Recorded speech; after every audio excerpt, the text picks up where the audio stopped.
Nas reuniões de oração estávamos fazendo uma introdução a respeito do ofício profético em preparação para essa exposição e hoje vamos iniciar de forma propriamente dita a exposição do livro. Vamos ler os 11 primeiros versículos. Diz assim a santa palavra do Senhor, Ageu, capítulo 1. No segundo ano do rei Dario, no 6º mês, no primeiro dia do mês, veio a palavra do Senhor por intermédio do profeta Ageu. A Zorobabel, filho de Salatiel, governador de Judá, e a Josué, filho de Josadaque, o sumo sacerdote, dizendo: Assim fala o Senhor dos exércitos. Este povo diz: não veio ainda o tempo em que a casa do Senhor deve ser edificada. Veio, pois, a palavra do Senhor por intermédio do profeta Ageu, dizendo: acaso é tempo de habitardes vós em casas apaineladas, enquanto esta casa permanece em ruínas? Ora, pois, assim diz o Senhor dos exércitos: considerai o vosso passado. Tendes semeado muito e recolhido pouco. Comeis, mas não chega para fartar-vos. Bebeis, mas não dá para saciar-vos. Vestivos, mas ninguém se aquece. E o que recebe salário, recebe-o para pô-lo num saquetel furado. Assim diz o Senhor dos exércitos: considerai o vosso passado. Subi ao monte, trazei madeira e edificai a casa. Dela me agradarei e serei glorificado, diz o Senhor. Esperaste muito, e eis que veio a ser pouco. E esse pouco, quando o trouxestes para casa, eu, com um assopro, o dissipei. Por quê? Diz o Senhor dos exércitos: por causa da minha casa, que permanece em ruínas. Ao passo que cada um de vós corre por causa de sua própria casa. Por isso os céus sobre vós retêm o seu orvalho, e a terra os seus frutos. Fiz vir a seca sobre a terra e sobre os montes, sobre o cereal, sobre o vinho, sobre o azeite, sobre o que a terra produz, como também sobre os homens, sobre os animais e sobre todo trabalho das mãos. Até aqui, meus irmãos, a leitura da santa palavra do Senhor. Vamos mais uma vez invocar o nome do Senhor, rogar o seu auxílio, sua orientação, assistência do Santo Espírito na compreensão da palavra de Deus. Bondoso Deus e eterno Pai, te damos graças por tua palavra, por toda a tua palavra, dos escritos mais antigos aos mais recentes. Te damos graças porque toda ela, Senhor, é útil, extremamente útil, tão somente útil, para a edificação da nossa vida na piedade, para instruir-nos no caminho da paz, para revelar-nos o Senhor Jesus Cristo. E rogamos, ó Deus, onde agora vamos iniciar uma exposição no profeta Ageu, que o Senhor nos ajude, nos dê sabedoria do alto, para compreender a tua palavra. Mas mais ainda, Senhor, concede-nos o teu Santo Espírito, não só para o entendimento da tua palavra, mas sobretudo para aplicar a tua palavra nas nossas vidas.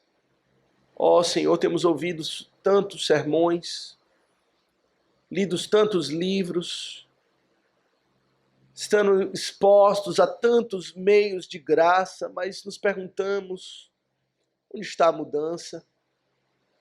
Nosso coração permanece insensível, nosso coração permanece duro, incrédulo, nosso coração permanece desanimado, carente do consolo, carente daquela assistência do teu Santo Espírito para nos fazer frutíferos na tua seara. Oh, meu Deus, lhe rogamos que o Senhor nos abençoe dos altos céus, com aquele desejo de viver para a tua glória, com aquela disposição para buscar a vida de santidade, com aquela determinação para ordenar a nossa vida de tal modo a glorificar mais o teu nome. Oh, Deus, abençoa a nossa igreja, as nossas necessidades, o Senhor as conhece todas, as nossas faltas, os nossos pecados, as nossas carências, a começar de nós que falamos da tua parte. Meu Deus, nos abençoa. Se conosco agora, Senhor, onde vamos explicar a tua palavra e aplicá-la. Possamos fazê-la na tua força. Assim te rogamos, ó Deus, em nome santo de Jesus. Amém. Meus irmãos, tivemos a oportunidade já de mencionar nas reuniões de oração, na introdução que fizemos ao ofício profético, que os livros dos profetas do período após o exílio, após o retorno do exílio babilônico, Ageu, Zacarias e Malaquias, representam os sermões que foram pregados durante aquele período histórico narrado nos livros de Esdras e Neemias.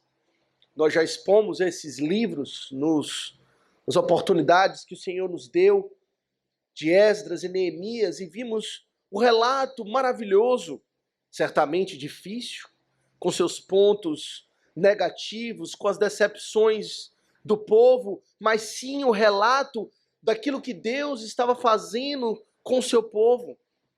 O retorno do período do exílio na Babilônia, meus irmãos, não foi algo meramente casual, não foi o produto da decisão de governadores persas, de Ciro, que decretou um edito para que todos os povos voltassem para as suas terras. Em última instância, era Deus controlando corações dos reis.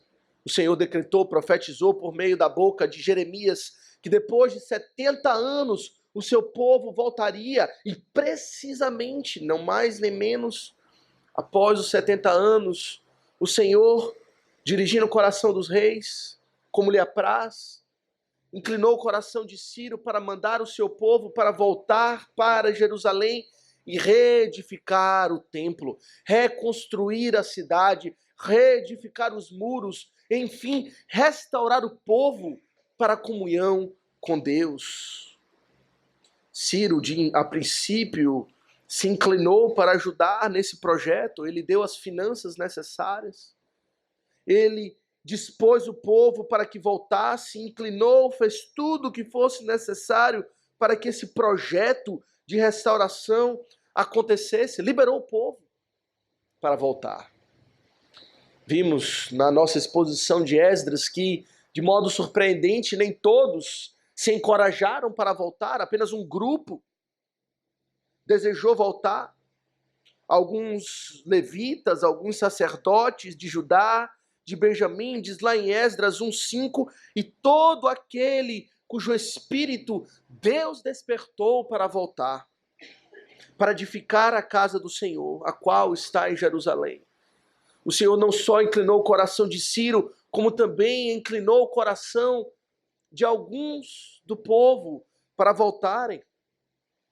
E eles voltaram empolgados, e voltaram ansiosos, com um certo ânimo, com a disposição de que agora sim, finalmente voltariam a ver a glória do povo de Deus. A glória de Sião haveria de ser restaurada. Todas aquelas profecias maravilhosas, o Senhor agora irá cumprir. Voltaram com um ânimo impressionante. Lançaram mão na obra de imediato. A primeira coisa que fizeram, os irmãos devem se lembrar, foi reedificar o altar do sacrifício.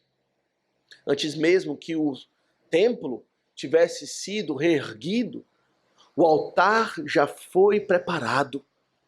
para que eles já pudessem de imediato sacrificar, para que eles pudessem já de imediato olhar para Cristo, naquele cordeiro imolado, naquele sangue vertido, para que eles já pudessem sentir o aroma do holocausto subindo para o Senhor, representando assim a aceitação do povo na presença de Deus.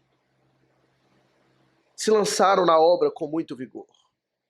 Nós vimos na nossa exposição as orações do povo, o louvor do povo, a alegria do povo, tudo isso expressando essa empolgação que acompanhou o início daquela obra de restauração. Porém, meus irmãos, como costumamos notar, não só nesse evento histórico, mas também na nossa própria experiência, geralmente a empolgação inicial não dura muito. Às vezes nos lançamos em um trabalho com tanto ânimo, não é? Tanto zelo, tanta empolgação. E começam as dificuldades, começam os problemas, as oposições. Como costumamos dizer, tomamos aquele banho de água fria que nos desperta para a realidade, que não era tão romântica assim quanto a gente vislumbrou, que não era tão fácil assim quanto a gente achava, e logo, logo começamos a desanimar. E foi exatamente isso que aconteceu com o povo. Os irmãos devem se lembrar da oposição ferrenha que o povo enfrentou ao reedificar a casa do Senhor. Os inimigos de Deus se lançaram com todo o empenho do inferno para impedir que aquela obra avançasse. E isso desanimou o coração do povo. Esdras 4, no verso 4, diz que os adversários desanimaram o povo de Judá, inquietando-o no edificar. Alugaram contra eles conselheiros para frustrarem o seu plano todos os dias de Ciro. E desanimados ficaram. Inquietados o povo ficou. E a verdade é que aquela empolgação inicial rapidamente passou. E a obra que deveria ser realizada, que era prioridade número 1 daquele povo naquela terra, simplesmente ficou relegado para segundo plano. O templo ficou abandonado. Aquela construção inacabada, nós temos experiência, né, aqui na nossa cidade de ver obras inacabadas, que começam com um certo vigor, mas logo, logo são abandonadas as traças. E foi isso que aconteceu. A edificação da casa do Senhor. Não a obra de um metrô, não a construção de um novo shopping, não uma estrada, mas a edificação da casa do Senhor. Templo esse que representava a essência da presença de Deus no meio do povo, a coisa mais importante na vida de um judeu piedoso. Ficou abandonado às traças, porque o povo desanimou com as dificuldades, as oposições. E nada mais, nada menos se passou do que 15 anos aquela obra parada. Construíram um altar, já tinha como oferecer sacrifício e parou por aí. 15 anos sem fazer nada na construção daquela casa, que deveria ser a prioridade. E é precisamente nesse momento que o Senhor levanta um profeta. Que o Senhor levanta um homem de Deus para falar ao povo, para falar do pecado do povo, para reanimar o povo, para trazer aquele ânimo de volta ao coração, para lançarem novamente a mão no arado. E Ageu foi esse homem. Ageu foi o homem que o Senhor levantou para fazer o povo acordar do torpor espiritual em que estavam vivendo. para que novamente compreendessem que a prioridade estava em fazer as coisas de Deus. E vemos aqui, meus irmãos, vários sermões ou profecias pregadas por esse homem de Deus, profeta Ageu, ao longo desse livro. Um livro curto, mas que tem, poderíamos dizer, 4 mensagens, 4 sermões ou 4 profecias pregadas para tratar do povo nessa condição de desânimo, de abandono das coisas de Deus. A primeira mensagem que vamos considerar nessa ocasião, hoje, é aquilo que lemos, está aqui do verso 1 até o verso 11. É uma exortação dura. Ageu é chamado pelos comentaristas de o profeta realista, porque ele fala como é. Ele não mede as palavras, ele não doura a pílula, ele não bota panos quentes, mas ele fala a verdade como ela é. E assim fala com uma certa dureza, dada a condição de indiferença do povo. É uma exortação dura para o povo. A primeira coisa que vemos, meus irmãos, aqui, logo no versículo 1, é a respeito do momento onde aquela profecia foi dada.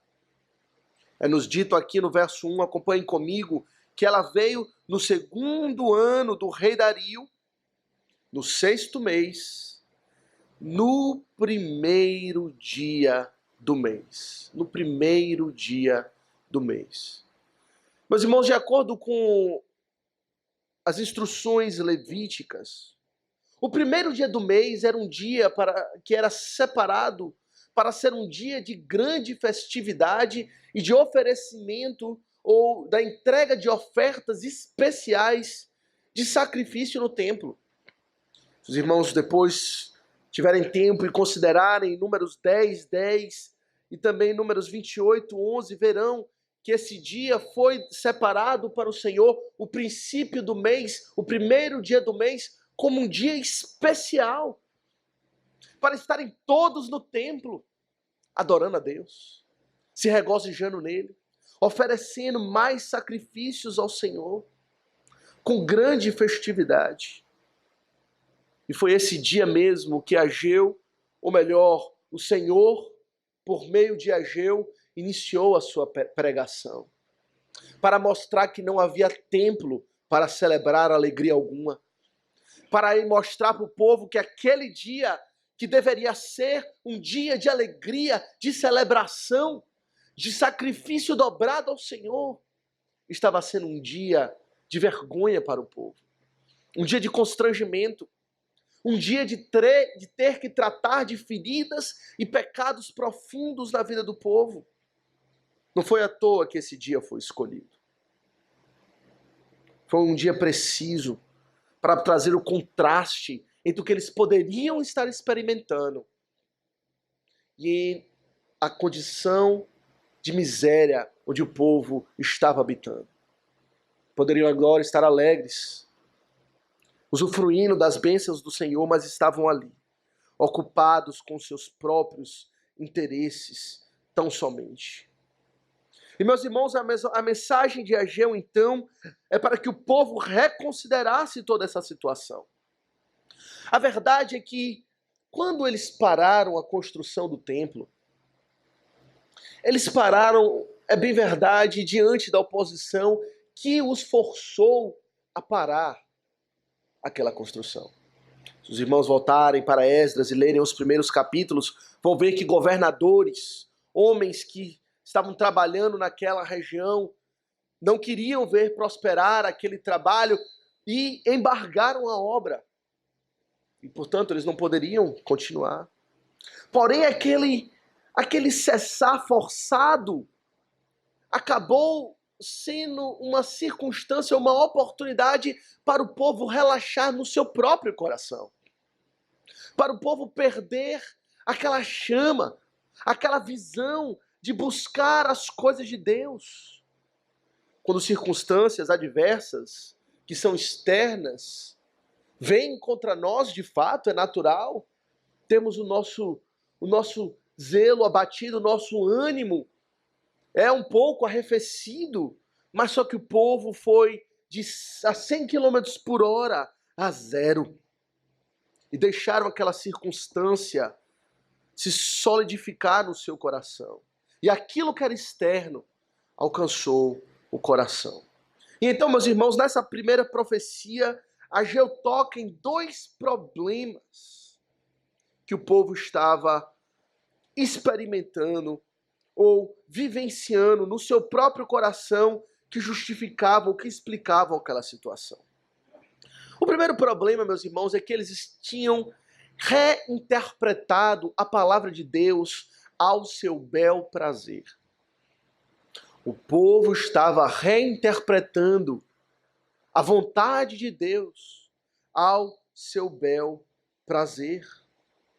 Meus irmãos, existe na verdade, experimentamos isso na nossa vida, uma tensão constante entre a nossa confissão, entre as nossas crenças, entre a nossa doutrina, aquilo que dizemos que acreditamos, e muitas vezes a nossa experiência ou as nossas circunstâncias de vida.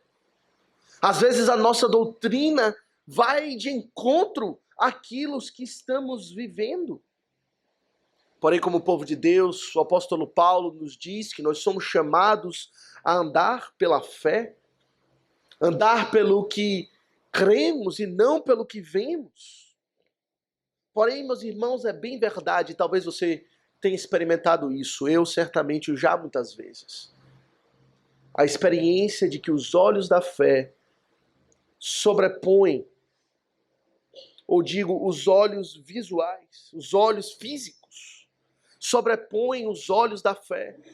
Aquilo que vemos apela com muito mais força para nós do que aquilo que cremos muitas vezes. A aparência das coisas, a aparência das circunstâncias, o contexto da nossa vida é muito forte para nós e prova a nossa fé, testa a nossa convicção naquilo que Deus fala. E a nossa fé é testada, e a nossa fé é provada, e a nossa fé, nesses momentos, entra numa situação de risco. E foi exatamente isso que o povo passou. O povo aqui, nesse contexto de Esdras, Neemias, de Ageu, errou ou pecou a não conciliar de forma piedosa ou de forma fiel aquilo que criam com as circunstâncias da vida. E diz aqui, vemos isso no verso 2, veja o que o povo falava. Assim fala o Senhor dos Exércitos, este povo diz. Olha o que dizia o povo. Não veio ainda o tempo em que a casa do Senhor deve ser edificada. Era esse um dito entre aqueles que voltaram da Babilônia. Não. Ainda não está na hora de construir o templo. Eles olharam para as circunstâncias, eles olharam para a oposição, todos aqueles inimigos atrapalhando, toda aquela dificuldade imensa, e concluíram. Portanto, por causa disso, por causa dessa dificuldade absurda, obviamente então, ainda não é o tempo de edificar a casa, vamos aguardar uma condição mais favorável. O que o povo fez foi igualar ou imaginar que fazer a vontade de Deus é algo tranquilo. É que buscar obedecer ao Senhor é como navegar por águas tranquilas. Ora, se Deus mandou o povo voltar, para reconstruir o templo, obviamente ele vai abrir as portas, obviamente ele vai prover todos os meios e as coisas irão fluir, porque Deus está nisso. Se não estão fluindo, se temos obstáculos, então ainda não é o tempo de edificar a casa do Senhor.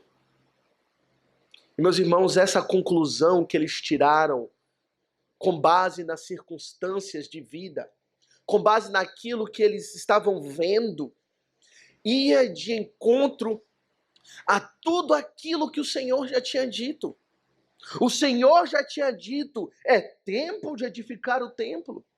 Jeremias disse pelo Espírito Santo que depois de 70 anos, o povo voltaria do exílio e edificaria o templo. É tempo de edificar a casa do Senhor. O próprio Ciro, movido por Deus, inclinado por Deus, indicou que aquele era o tempo de edificar a casa do Senhor, não 15 anos depois, não 85 anos, mas 70 anos. Ciro deu material, Ciro escreveu o edito, liberou o povo. O próprio profeta Isaías, muito antes de Ciro nascer, já tinha mencionado que Ciro haveria de liberar o povo, de ser usado por Deus para que a cidade fosse edificada e o templo fundado. Era assim, claramente, o tempo de edificar a casa do Senhor. Mas eles chegaram lá, os samaritanos disseram o contrário. Deus diz, edifica a casa do Senhor. Os samaritanos dizem, ainda não é tempo de edificar a casa do Senhor, porque nós não queremos. E, meus irmãos, para acomodar as circunstâncias, o que o povo faz então é reinterpretar a vontade do Senhor ao seu bel prazer. É muito mais fácil mudar um pouco a nossa crença, não é? É muito mais cômodo adaptar ou reinterpretar a vontade clara de Deus para a nossa vida do que enfrentar circunstâncias adversas. Muitas vezes fazemos isso. Esculpimos a verdade, moldamos a verdade para que ela encaixe nas circunstâncias e então possamos dar uma explicação fácil. É fácil que agora não é o tempo de edificar a casa do Senhor. Está vendo aí a oposição? As portas estão fechadas. A providência de Deus está mostrando que ainda não é a hora. Meus irmãos, não é assim tantas vezes a nossa postura que adotamos para com as coisas do Senhor? O Senhor diz, hoje é o dia do arrependimento. Hoje, se ouvires a minha voz, não endureçais o coração como fizeste em Meribá e Massá. Hoje ele declara a vontade dele para nós, de forma muito clara. Porém, na nossa incredulidade a gente diz, ainda não veio o tempo em que a casa do Senhor deva ser edificada. E adiamos. Esperamos uma ocasião mais favorável. Esperamos facilidade. Você vive pela fé ou vive pelas vistas?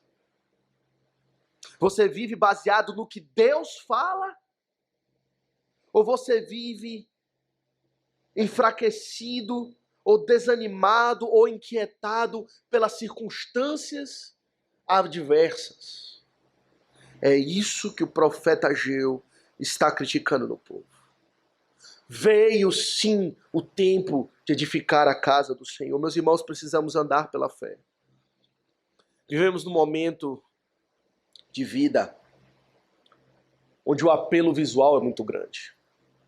Talvez no nosso caso, o apelo não seja tanto a adversidade como era naquele caso. A dificuldade do povo era ver os inimigos do povo de Deus pegarem armas para atacarem fisicamente o povo de Deus, e isso intimidava grandemente. Hoje gozamos de liberdade religiosa. Estamos aqui sem nenhum medo da nossa integridade física, por estarmos aqui nos reunidos em culto a Deus. Porém, o apelo visual, o apelo daquilo que não provém da fé, vem de outras formas. Se não é a aflição, são os prazeres. A gente relembra a parábola do semeador que o Senhor Jesus contou. A palavra é lançada.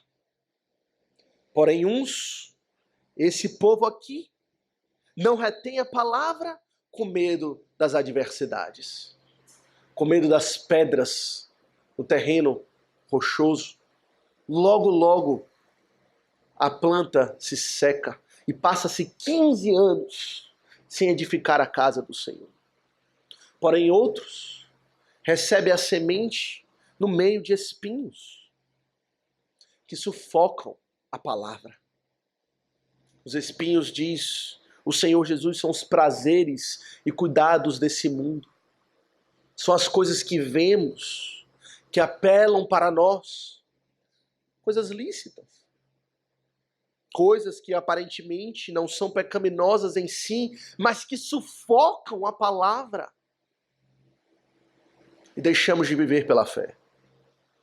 Deixamos de agarrar a semente para que ela crie raiz no nosso coração e venha frutificar para a glória de Deus. Precisamos ter cuidado, meus irmãos, para não incorrermos no mesmo erro, de adiarmos a vontade do Senhor, porque estamos enamorados com as coisas desse mundo, porque estamos andando não pela fé, mas pelas vistas. Não pelo que o Senhor fala, mas pelo aquilo que a nossa carne deseja, acima de tudo. Você vive pela fé, essa é a primeira aplicação, ou vive pela vista? Meus irmãos, houve dois erros, ou duas dificuldades na mentalidade do povo, nesse contexto, que levou o povo a querer reinterpretar a vontade do Senhor. A primeira delas é que o povo falhou em considerar o poder de Deus em relação ao plano de Deus de restaurar o povo. O plano que o Senhor tinha era certo, era muito evidente.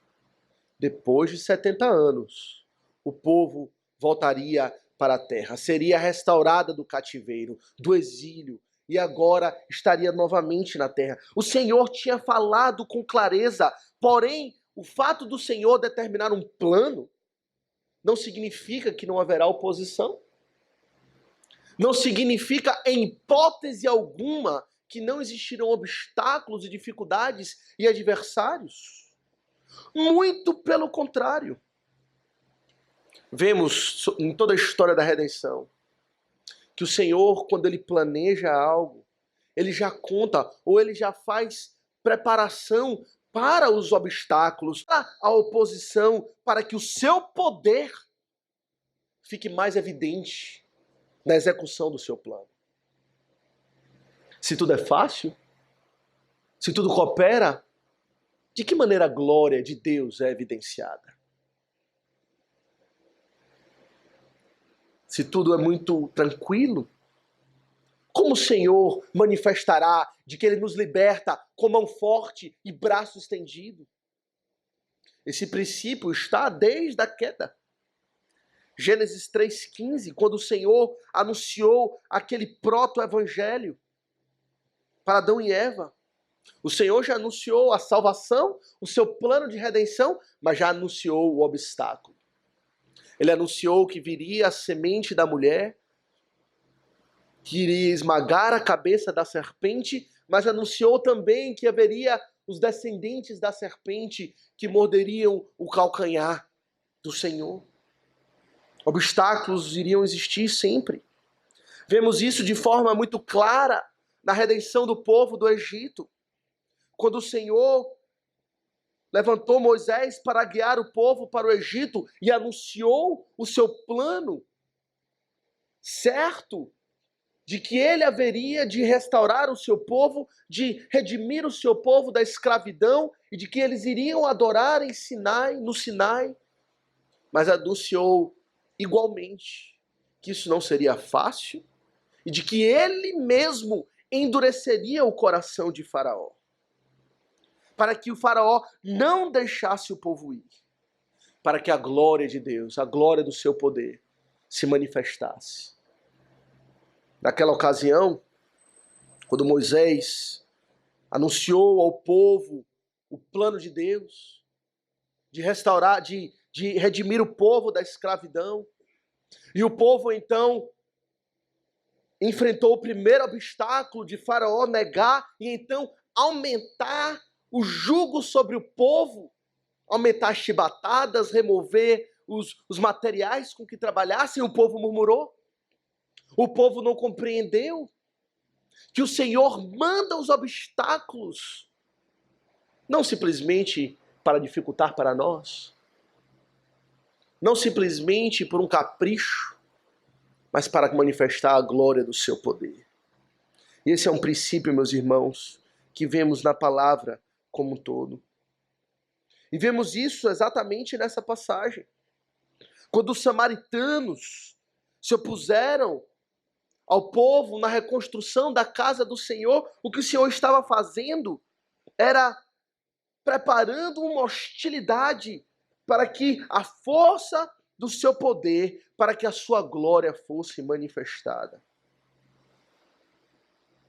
E eles então não consideraram isso. Eu lhe pergunto, você tem considerado isso na sua vida? Todos nós enfrentamos obstáculos para servir ao Senhor, não é? São muitos os obstáculos. Servir ao Senhor não é fácil. O Senhor mesmo disse: quem quiser seguir a mim, tome a sua cruz, vem e segue-me. Perca a sua vida, morra para si mesmo, e então você achará a vida. E então você será digno de me seguir. Ele anunciou o seu plano maravilhoso, glorioso do Evangelho, de nos redimir pelo sangue da cruz, gratuitamente, pela fé no Filho. Mas seguir a Cristo nunca foi fácil. E você já considerou que assim Ele o faz para manifestar o poder dele na sua vida? Então está na hora de parar com a murmuração. Está na hora de parar de reclamar das dificuldades e de nos desanimarmos, porque há oposição. Quando Deus projetou aquelas oposições precisamente para que Ele fosse glorificado. A igreja triunfa, meus irmãos, vemos a história da redenção, quanto mais tem perseguição. Em Atos nós vemos isso claramente. Em Atos 1:8, o Senhor prometeu ao povo de que o povo seria, a igreja seria testemunha do Senhor Jesus Cristo em Jerusalém, na Judéia, Samaria e até os confins da terra. Mas muitas cabeças tiveram que rolar até isso acontecer. Estevão, apedrejado. Paulo, ao final, preso em Roma. E diz a história, diz a tradição, que lá mesmo ele ficou. E morreu, derramou a sua vida por libação. E em tudo isso diz a palavra em Atos, vez após vez, que a palavra de Deus crescia poderosamente. De que a palavra de Deus avançava, executando aqueles efeitos para o qual ela foi enviada, convertendo homens, edificando igrejas, estabelecendo comunidades que adoravam o nome do Senhor Jesus Cristo e exaltando o senhorio do Cristo ressurreto. E o povo, os discípulos, no momento de fé, ao serem espancados, ao serem chicoteados, que mais outras humilhações eles sofreram, não sabemos, mas proclamaram com grande alegria que não eram dignos de sofrer pelo nome do Senhor. Compreendiam, meus irmãos, que o Senhor é glorificado no meio da aflição. Mas em segundo lugar, meus irmãos, nós vemos que o povo, ao reinterpretar a vontade do Senhor de forma errada, eles não só perdiam esse componente do poder de Deus sendo glorificado nas adversidades, mas também, de forma ainda mais séria, eles perdiam a perspectiva do próprio Evangelho. Eles tinham perdido a perspectiva do próprio Evangelho. Meus irmãos, o templo, que era o objeto daquela missão, daquele retorno, era reedificar o templo. Era um objeto ou um sistema de culto que o Senhor estabeleceu para, de forma visível, ensinar o povo a respeito do Evangelho. O sacrifício ali derramado mostrava a necessidade de homens pecadores e imundos se aproximar do Senhor por meio de remissão através do sangue. Sangue através de um cordeiro sem defeito e sem mácula. O próprio templo era um tipo da encarnação do Senhor Jesus Cristo, porque o templo representava Deus habitando no meio do povo.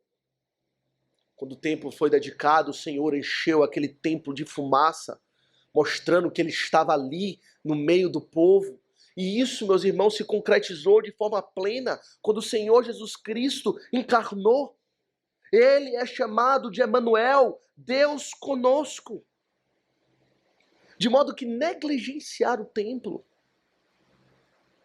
equivale a negligenciar o Evangelho do Senhor Jesus Cristo.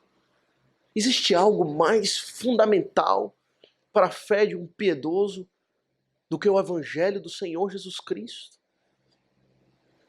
Essa é a pedra fundamental. Essa é a pedra sobre a qual todo o edifício se ergue.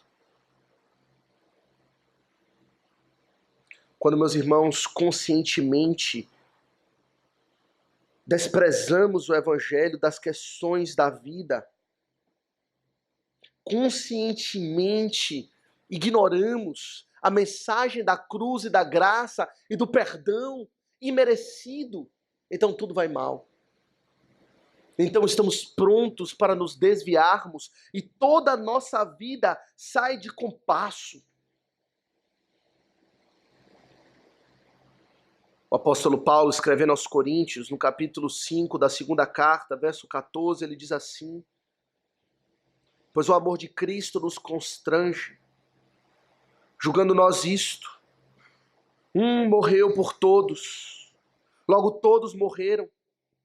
E ele morreu por todos, para que os que vivem não vivam mais para si mesmos, mas para aquele que por eles morreu. O Evangelho vem para a nossa vida e nós abraçamos pela fé a mensagem da cruz. Nós aprendemos e somos guiados pelo Espírito Santo a isso aqui que o apóstolo Paulo fala. Nós morremos para nós mesmos. Não vivemos mais para nós mesmos, mas para aquele que por nós morreu e ressuscitou. E o que o povo tinha feito era completamente abandonar esse princípio.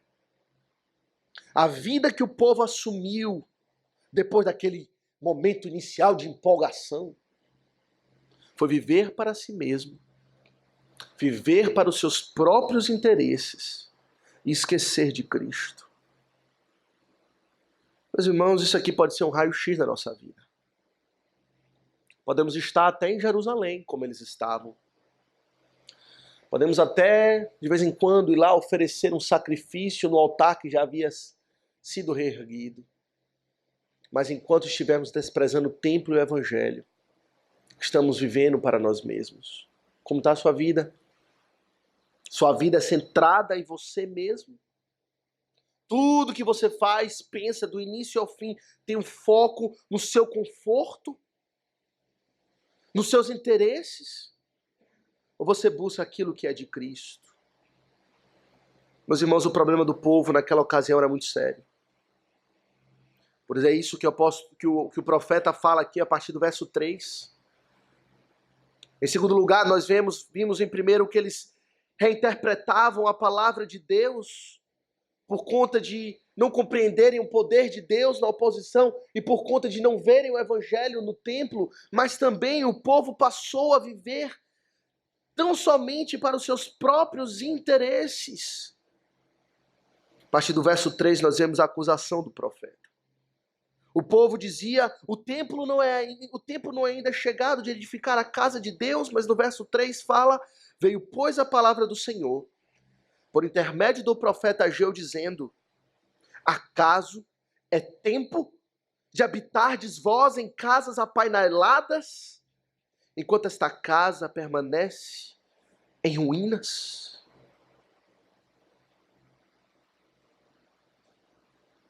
O povo diz: ainda não é tempo de nos dedicarmos para o Senhor, para o Evangelho, para viver piedosamente. Ah, mas é tempo de cuidar das nossas casas. É tempo de cuidar daquilo que é nosso.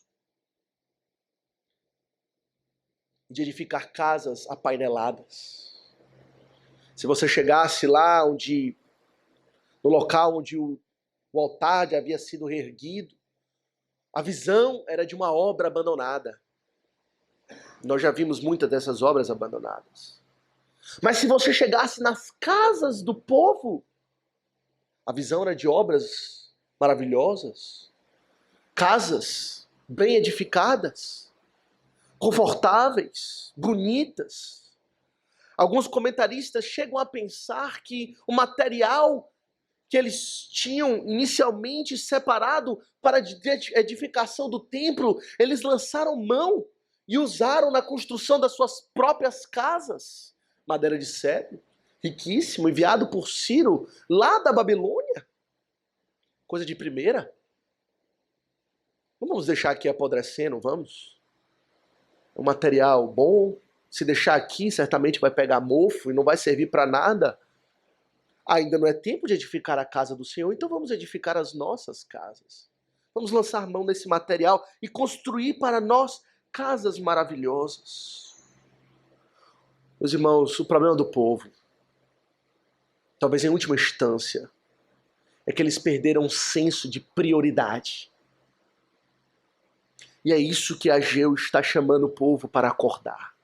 Ou melhor, que o Senhor, o Espírito Santo, por boca de Ageu, está chamando o povo para refletir. Onde estão as suas prioridades? E buscar o que é meu ou buscar o que é seu?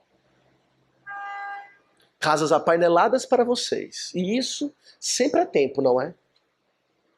Mas para o que é de Deus, depois a gente pensa nisso. Onde estão as suas prioridades, meus irmãos? Qual é o seu desejo? É fazer como o Senhor Jesus disse. Não acumular aqui onde a traça come, a ferrugem corrói, mas acumular no céu tesouros que ladrão não rouba, que ferrugem não corrói. É buscar em primeiro lugar o reino de Deus e a sua justiça, e as demais coisas vos serão acrescentadas. Ou você pensa que hoje é o dia de buscar em primeiro lugar as suas coisas? A mensagem do profeta, meus irmãos, não tem como não ser compreendida. É muito claro. Constrangedor. E o que o profeta faz em seguida é interessante. Aí ele diz o seguinte, a partir do verso 6. Tendes semeado muito e recolhido pouco. Comeis, mas não chega para fartar-vos. Bebeis, mas não dá para saciar-vos. Vestivos, mas ninguém se aquece. E o que recebe salário, recebe-o para pô-lo num saquetel furado, diz o Senhor. A ideia aqui, meus irmãos, é muito simples. Enquanto vocês estão buscando o que é seu, o que é teu em primeiro lugar, eu, o Senhor, tirei toda a satisfação e o contentamento que essas coisas poderiam trazer. Os seus investimentos não dão lucro. A sua comida não satisfaz. A sua roupa não aquece. E eu, o Senhor, é que estou fazendo isso. Frustrando essas coisas. Para que você possa compreender que buscar a si mesmo em primeiro lugar nunca vai trazer satisfação real. Não é assim que a gente se sente? Quando buscamos as coisas desse mundo, os verdadeiros crentes, aqueles que são crentes, mas que por alguma sedução das coisas desse mundo por um tempo, abandona as coisas do Senhor para buscar as coisas desse mundo em primeiro lugar. Não é assim que a gente se sente? Que estamos botando dinheiro no saquetel furado, que estamos investindo em coisas que não satisfazem.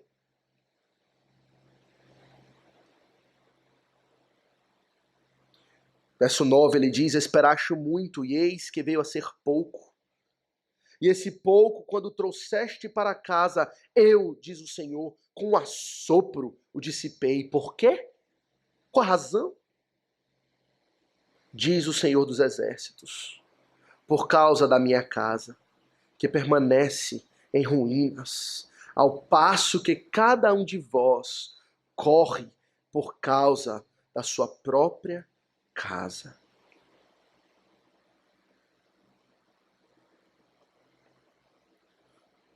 É uma ironia, mas o povo estava voltando para a terra da bênção, mas vivendo ainda debaixo de maldição.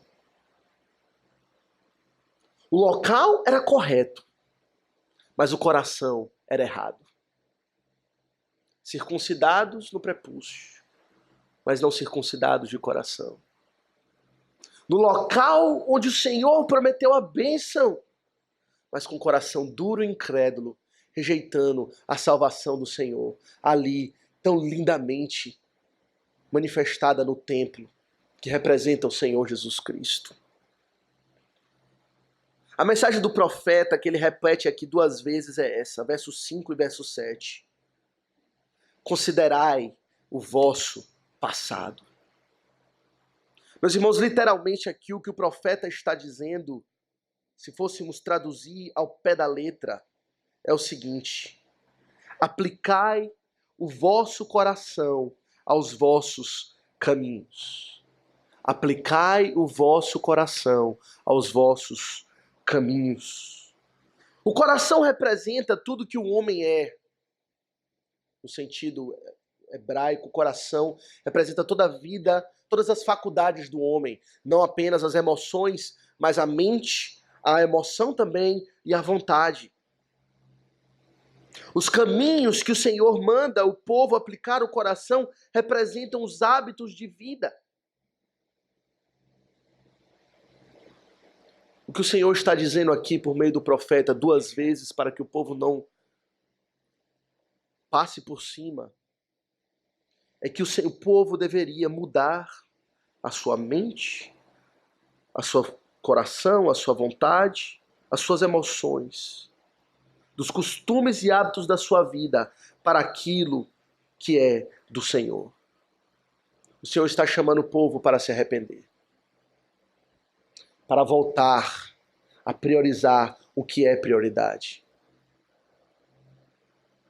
Considerai os vossos caminhos. Aplicai o coração nos vossos caminhos. Considerai o vosso passado. Está na hora de reestruturar alguma coisa na vida? Mudar alguma prioridade? Amar a Deus acima de todas as coisas?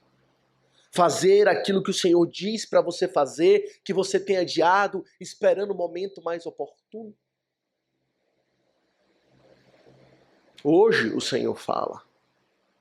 E hoje Ele espera uma resposta. Nossa.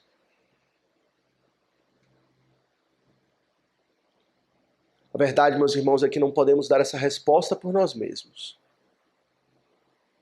Sem Deus, não iremos considerar os nossos caminhos. Sem Deus, continuaremos a priorizar aquilo que nos traz conforto material, aquilo que é mais conveniente de acordo com as circunstâncias. Sem Deus, que opera em nós o querer e o realizar, não iremos buscar o reino de Deus e a sua justiça em primeiro lugar, confiando que as demais coisas serão acrescentadas. Portanto, precisamos rogar a Deus que não só fale a nós, mas mude o nosso coração, que ilumine a nossa mente, para compreender que a vontade de Deus é boa, perfeita, agradável em todo o tempo. Que o Senhor nos abençoe.